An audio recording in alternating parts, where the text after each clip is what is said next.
我哋想知你以前勁唔勁，即係唔係想知下個禮拜。我想揾一個炒嘅最勁嘅過嚟教我，靠住上。佢教我投資，我教佢做 KOL。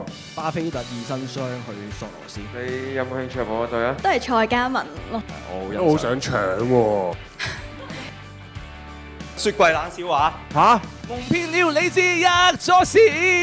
我係咪喺中年好聲音？想聽嘅，俾你歡呼聲。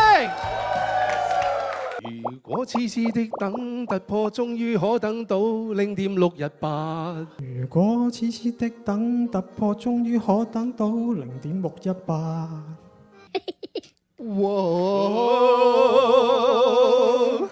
如痴如醉。首先容我展示一下我 Year to Day 嘅一條資產曲線。好勁喎，超勁喎！條線都冇咁斜。係咯，我條線冇咁斜喎，我想可唔可以分享多啲咧？呢個策略係真係由3月開始運行嘅，所以我見到係呢個，我想搶喎呢個。